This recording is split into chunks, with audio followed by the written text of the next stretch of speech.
MMA. The main event, Patricio Pitbull Freire defending the featherweight title against my guest at this time, Daniel Straus. Daniel, as always, thank you for the time, and how you doing? I'm doing great, man. Thank you for having me. My pleasure, as always. So, first question right off the bat, heading in to Bellator 127, did you kind of know or have an inkling that with a spectacular performance, a title shot was on the horizon? Let's just say I assumed, you know what I mean? But you never know.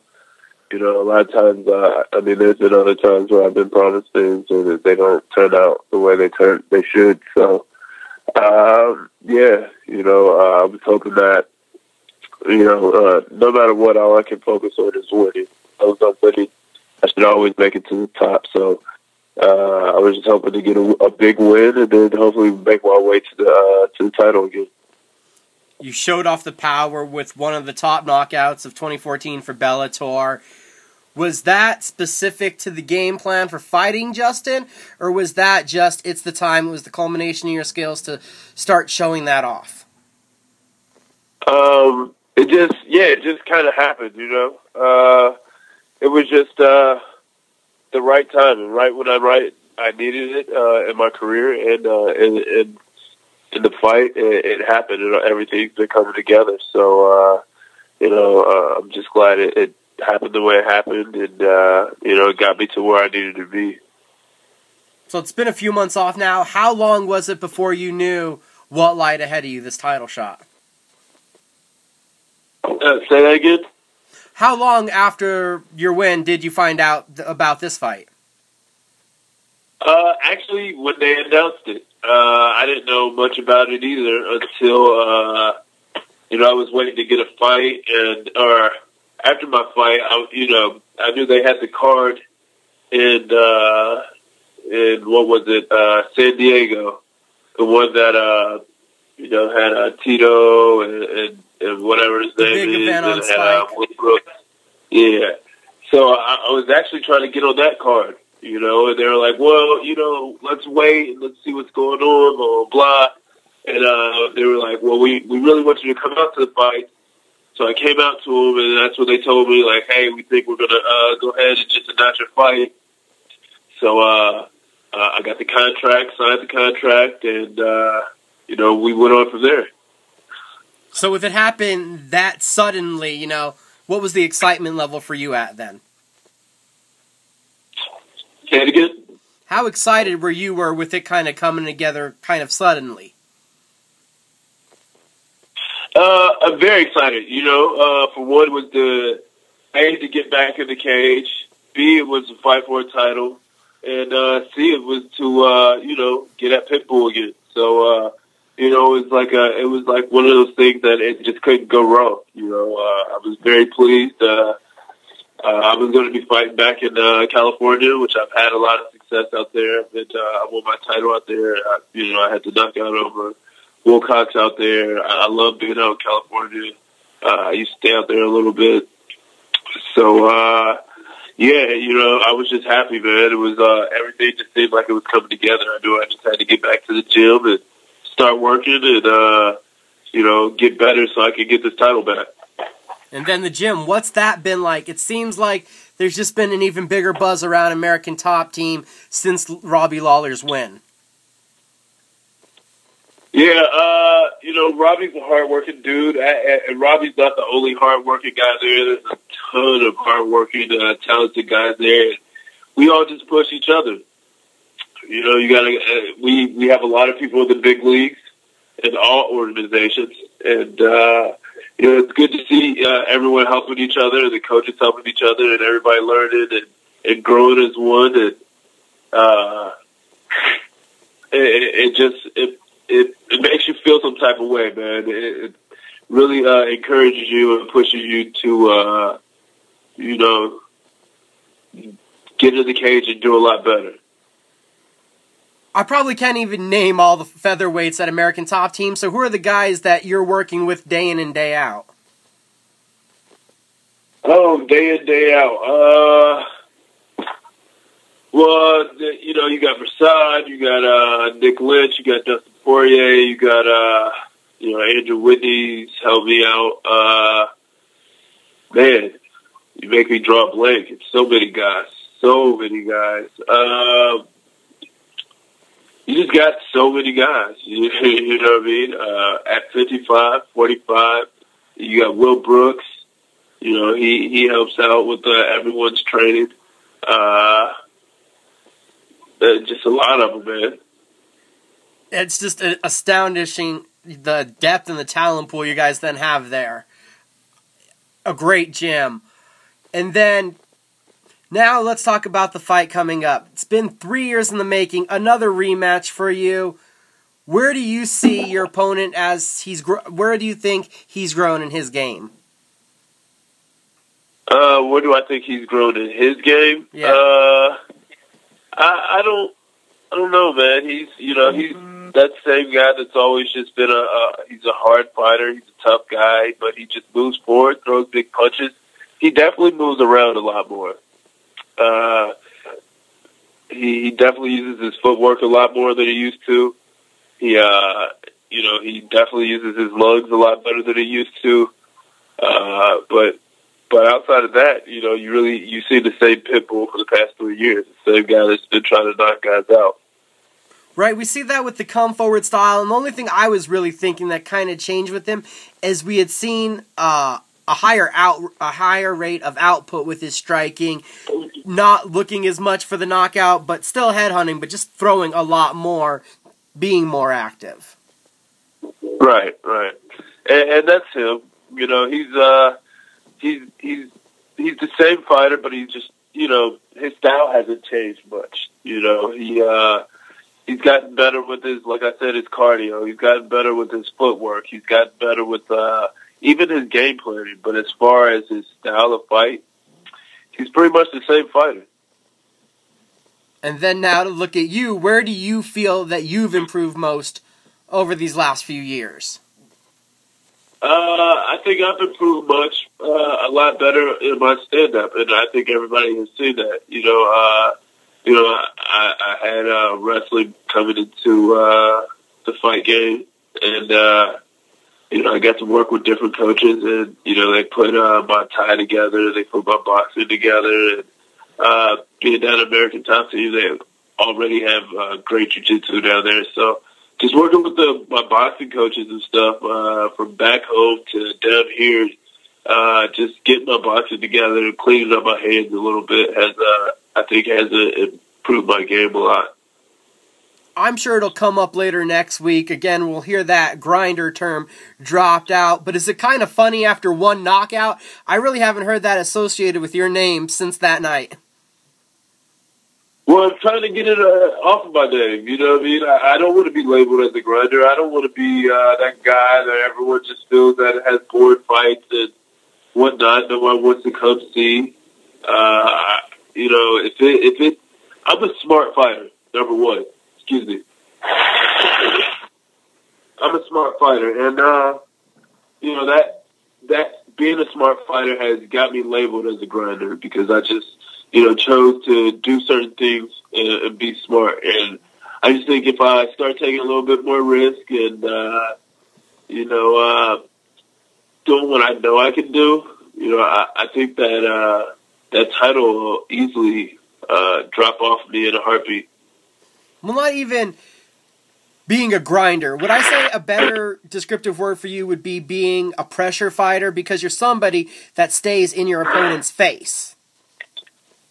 Yeah, definitely. You know what I mean? I'm going to get after you from the bell to the bell. From the first round to the fifth round, I'm going to get after it. I'm going to be in your face. I'm not about to stand back and let you, tee off on me. I'm not going to stand there and let you, enjoy, punching on me and not doing much. I've been there before, and I didn't like it, so that's not the type of style I like to fight.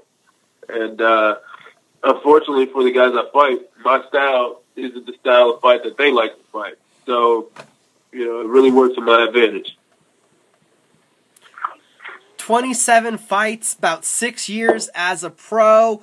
Where do you feel, just your mind of thinking towards fighting, how has that changed over this time?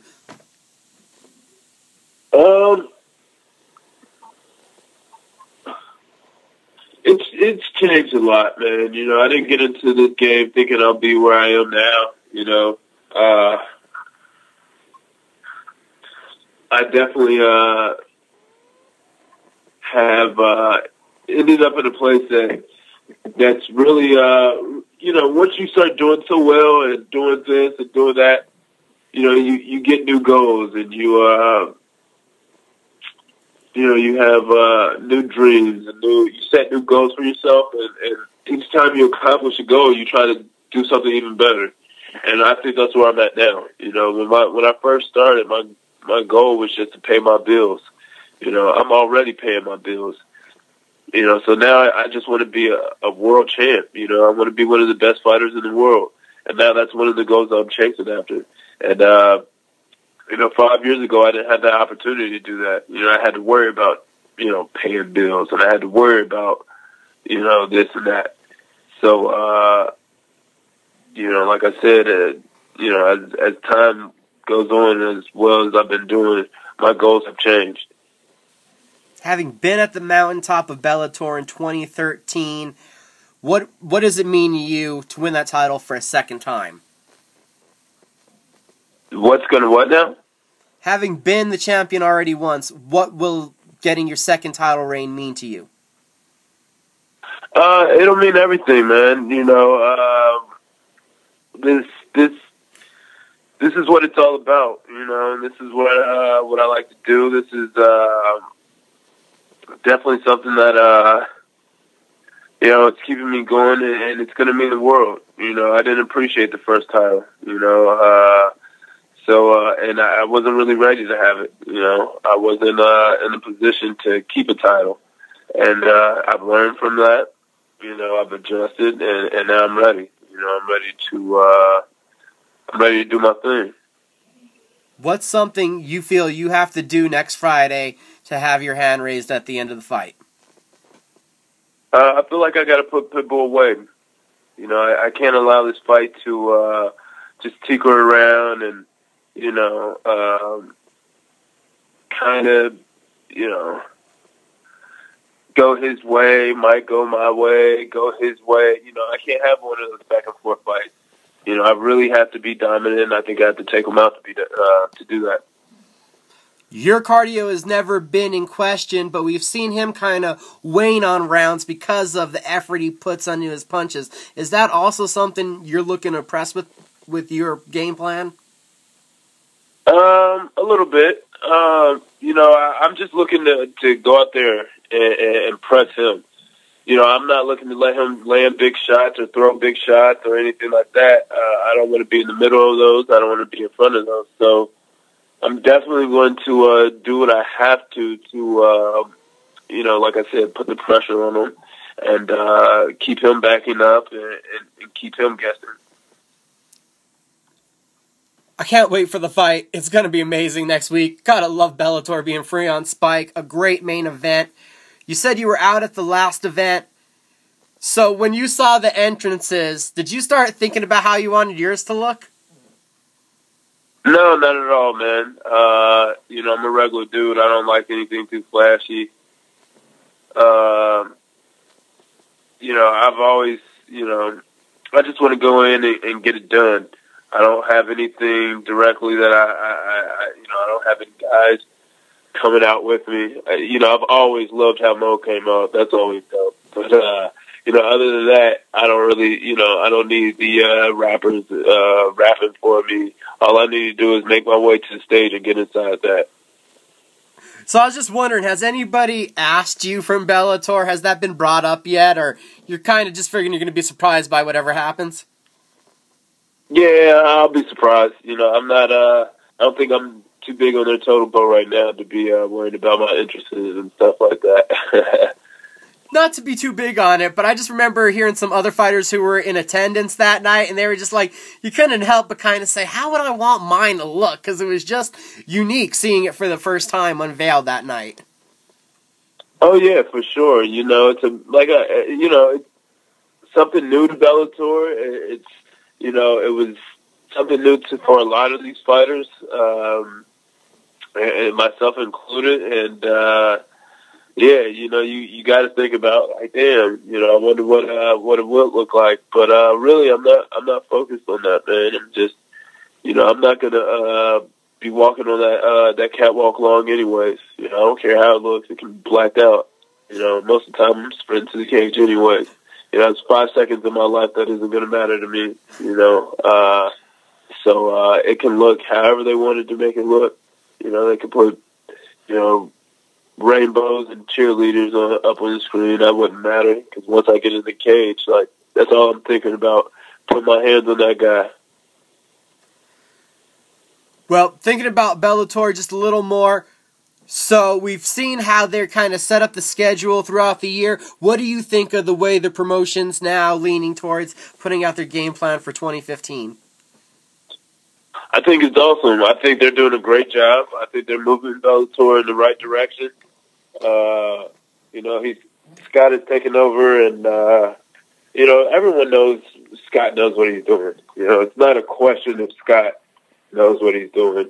It's more a question of, let's see what he's going to do. You know, and I think we've been seeing that, and like I said, seeing it move in the right direction, and seeing, you know, you've had nothing but people happy. You know, you haven't had too many complaints. You haven't had, you know, anybody bitching, really. You know, they're setting up a schedule where it should go pretty well. You know, you should have not frequent fights, but, you know, you should have a pretty decent schedule. Guys get the right amount of time off, and guys still get to fight, you know, 3, you know, 4 times a year, if not more, you know, instead of fighting once a year and being off, you know, for like a decade, you know. So, you know, I think they're just setting it up in the right way. It's good to hear. It's good to see. I was a little worried about them at first, but everything seems to be moving up and up. Now, I also wanted to ask you about, well, tell us about what you were doing earlier today. We know you were out visiting a children's hospital. Yeah. One of my teammates, Jessica Aguilar, invited me to go down to the Miami Children's Hospital and, you know, get to visit with some of the kids down there, which I always love to do. I've always had a you know, soft spot for kids. I love kids. You know, especially ones going through tough times and whatnot. It's always fun to meet them. They always have big smiles on their face. They always make you realize what life really is about. You know, I feel like, you know, myself included, we always we take things for granted. You know, we take a lot of things for granted, and it's not until you meet people like that that you realize what life really is about, and what you're really fighting for, and you know, what's really important. That's awesome. So it's something that you've done several times before? Yeah, I've done it several times before. Not here, but you know, I've done it other places, other states and whatnot. That's awesome. So what's that like, going in there and being able to brighten up someone's day at least for a few minutes, or listen to them? What's that like, giving back for those reasons, or, you know, that communication? It's good.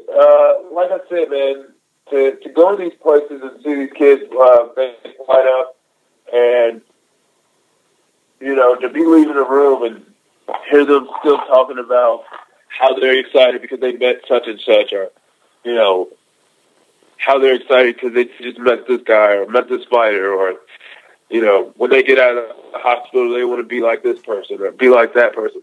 You know, it really gives you, it just makes you smile, man. It really makes you feel comfortable, and it really makes you understand, again, like I said, what life is really about. You know, a lot of us in the world take a lot of things for granted, you know, from small things to big things. You know, we take our families for granted. We take our kids for granted. We take, you know, our cars, just everything. You know, the fact that we can walk, the fact that we can talk, you know, the fact that we can taste and everything. So, you know, to meet somebody that, you know, just months ago didn't know if they were going to live, and, you know, and still don't know if they're going to live, or, you know, don't know what's going on. You know, a child that has cancer, or, you know, you don't really know what that battle was like. You know, you've been through your life, you know, thinking that you had a hard time because your phone was cut off and you couldn't get on Instagram and, you know, all this bullshit. Yet there's a kid that has the biggest smile in the world and might not be here tomorrow. You know what I mean? Like, it's something about that if that doesn't humble you, then, you know, I don't know what will, you know. And it just really, like I said, makes you think about stuff. It just really makes you think about, you know, what am I doing out here? What am I fighting for? You know, I really want to make, you know, I would love to make a change, not just, you know, here, but anywhere, anybody. You know, I want to touch anybody that I can, you know, because a lot of people have touched me and showed me the right way. You know, I haven't always been the best person in life, but, you know, I've always been a big-hearted person. And anybody that knows me knows that, you know, I truly care about, you know, just life in general. Like I said, man, once you see some things, you know, you have no choice but to, you know, open up and, you know, become somebody. Totally understand what you're talking about. It's great that you're getting out there and helping out where you can and showing those positive influences, being a positive role model out there. As always, I got to thank you for the time and give you the time to shout out to everyone that's helping you. First and foremost, man, I want to thank you for having me. I want to thank all my friends, family, and fans, man. I couldn't do it without the support of all you guys, you know. You know, people believing in me has kept me pushing for a long time. And, again, like I said, if it wasn't for that, you know, I would have gave up a long time ago. So I want to thank them. I want to thank sponsors, people that have helped me along the way. You know, all my sponsors. Excuse me. You know, guys like Matt Cargo. You know. Excuse me. Sorry, I told you I was a little under the weather. But you know, guys like Matt Cargo, Centerfield Sports, Unbreakable Mouth Guards, those guys have always been helping me out for a long time. And the guys back home in Cincinnati, Swollen Knuckles, man, at Bangtown, those guys, and all the guys at Vision, and again, ATT, all my training partners and coaches, and backing me and pushing me and supporting me and helping me grow. So I want to thank all those, and again, you for having me come in here. Again, as always, thank you, Daniel. Best of luck getting over that little bug, it sounds like, and best of luck next week. Bellator 132, everyone. Featherweight title on the line. Pitbull Freire defending against Daniel Straus. Everyone tune in. It's live and free on Spike. Thank you, brother. You have a good one. Thank you. You too.